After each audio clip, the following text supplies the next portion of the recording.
Hello and welcome to episode 2 of Steam Sequence. In this series, I aim to complete games on Steam in alphabetical order to hopefully uncover some diamonds in the rough.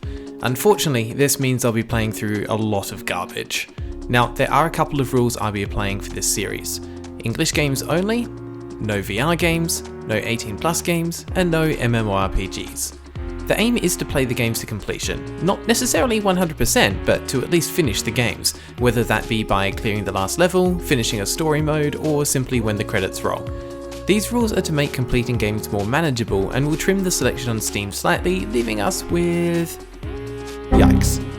For this episode, we'll be playing Wild Russia. Let's begin with a quick look at the Steam page.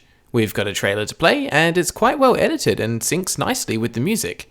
It sets the tone and the theme for the game very well. It looks like a game focused on exploration and puzzle solving, with some enemies added in to create a sense of urgency. Not a bad concept, but certainly not unique. A quick glance at the average review rating doesn't have my hopes up for this one though. In all fairness, the game delivers extremely well on the horror front. Starting with the price. What? Full price is $22.79 Canadian. What the fuck? That's on par with the price that most great indie devs are listing their games for, so surely this will be on the same level. Thankfully, I was able to pick this one up on sale. Well, let's get this installed. It's 3 gigabytes, so there must be something decent going on here. Right? Right? After launching the game, we are treated to this lovely cinematic name drop. As we'll discover later, Andreev is perhaps a little too proud of his name. On the main menu screen, let's have a quick look at the options. But before we get to that, the main menu music is surprisingly good. Take a listen to this rhythm, the energy, the drive. It even has lyrics. In what I assume is Russian, of course. It makes me wonder if this is an actual song in Russia or something produced specifically for the game. It certainly sets an interesting tone for the game, but it's more fitting for an action-adventure game or even a fast-paced story-centric FPS. Not this game, as you'll soon discover. Anyway, onto the options. We've got most of the usual suspects here, but the language is set to Russian by default and... ooh, yeah. There's the sense of looming dread I was expecting from a horror game. I wasn't expecting to find it in a menu though. I have to say, I love the resolution settings. Just a slider with no way to know what it's actually set to. We also have a controls section which shows all the keybinds like crouch and auto run and crouch again. It's likely just an oversight, but there's something I didn't notice until later. This menu shows every control option except for how to move. I would assume though that if you're playing this game, you're likely not new to PC gaming and probably expect the standard WASD controls, which is thankfully correct. Now, minor spoilers for later, but out of all the controls that were shown here, only one is necessary to complete the game. Left click to use. At no point during the game will you ever need to crouch, jump, lean left or right, or focus. There is also no stamina or sprint meter, so you will always be holding the button for run, rendering it completely pointless, or using the auto run button. And as you'll see later, the flashlight is basically useless and not needed to complete the game. The other part that confuses me is the font size. Why not make all of the text and buttons smaller so that they would fit on a single page without needing to scroll? It's not like there are so many options that it wouldn't fit on a single screen.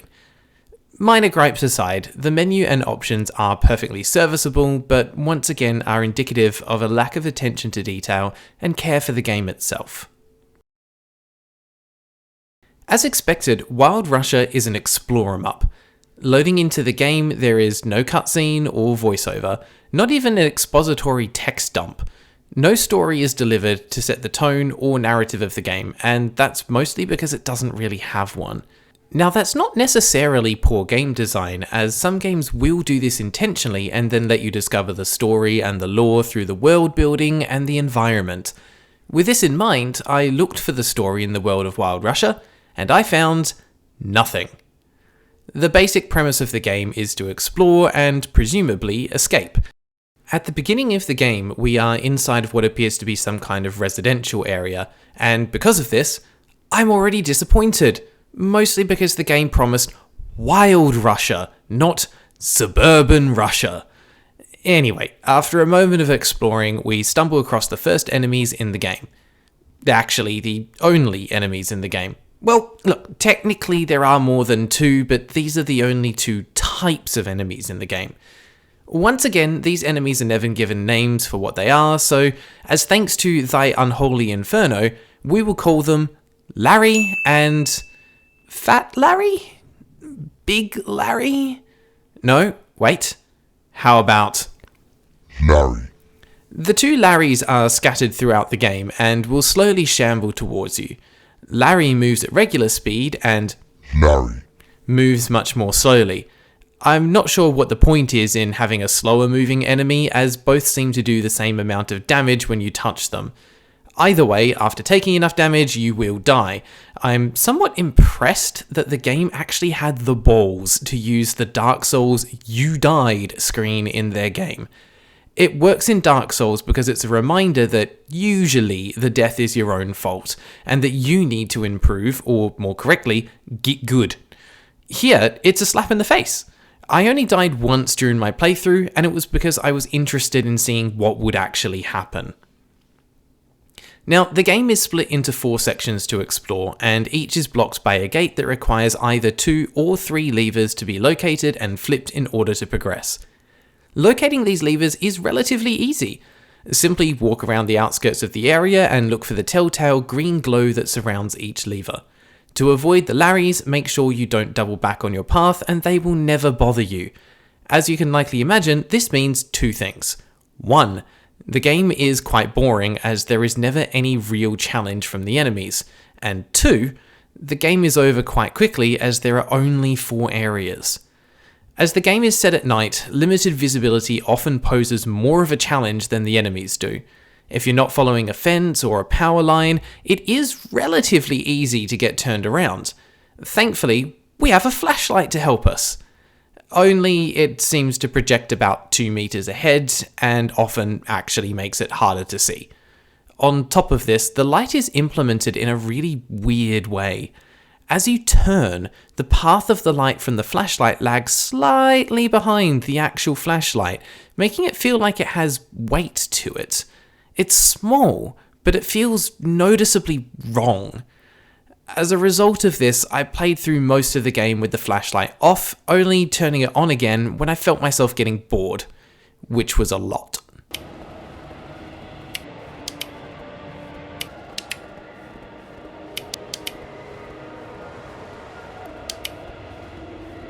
There's honestly not too much more to say about this game, or rather, experience.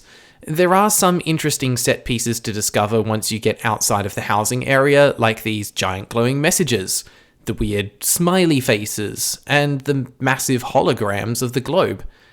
The problem though is that none of it feels connected, in terms of story, visuals, or world building. My favourite has to be this massive glowing "Worlds by Undrive" sign that appears in the final area that does an amazing job of ruining any semblance of immersion that you may have had left. Flip the switches in the final area and then walk through the exit, which is whatever this is meant to be, and the credits roll. Or rather, they don't.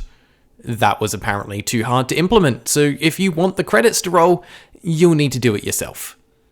Looking at the credits, it seems we have 1 person for design, 1 for programming, and 1 for support? Great job, Maxim, for whatever you contributed to this project. Apparently it wasn't good enough for an actual job title though. The fact that the music is listed with a Creative Commons license, and there is a note thanking Marketplace artists, backs up my suspicion that much of this game has been created using free assets, and there is probably not a lot of original content to be found here. We can also see True Survivor beneath yet another self-glorifying Undrive logo. I'm not sure why this is here, as True Survivor is the name of a completely different game by Undrive Sergi. My only guess is that the credits have been copy and pasted from that game. Lastly, it ends with thanks for the game, which weirdly insinuates that we made the game for them, which might be true at this rate. In Russia, player makes game? To wrap this up, I want to return to the Steam page for a moment because I want to read to you word for word the game description. Alright, here we go. Wild Russia is an open-world horror adventure game. Its action takes place in a striking provincial Russia, and any of your actions or inaction can lead to serious consequences. You play as a brave Agent Red from Russia, who is entrusted with finding a way out in a vast world full of dangers, anomalies, dark gates, and abandoned buildings. It is important to know exactly the path that your hero should go. This helps to prevent a large number of rash decisions. But at the same time, you should be guided by professional skills, correctly posed questions, and behavior will help you achieve your goal. To find a way out, you need not to be afraid of traps and be able to accurately find the target. Remember that when you forget where and how to look for a way out, it is difficult to detect. The more difficult the situation, the more difficult it is to find a way out. Let's take a moment to cross out everything that is an outright lie, or simply not explained or shown in any way in the game. There is no horror and no action. I never knew I was in a striking provincial Russia. None of my actions had consequences except for inaction. I didn't know I was Agent Red. The world isn't vast. Knowing the path doesn't matter. You can just wander aimlessly. There were no rash decisions to be made.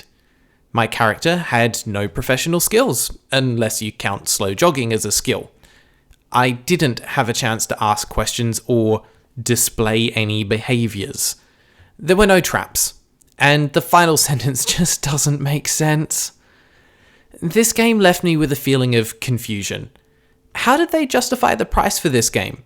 How did everything go so wrong? What was the point? Because of that, I give this game a... Is that a giant cat in the sky? Out of 10. The best part of Wild Russia was that it only took 33 minutes to complete, and because of that, I can get a refund.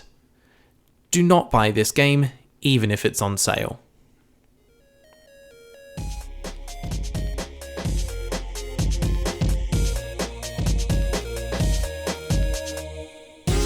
Thanks for watching this episode of Steam Sequence. I hope you enjoyed it.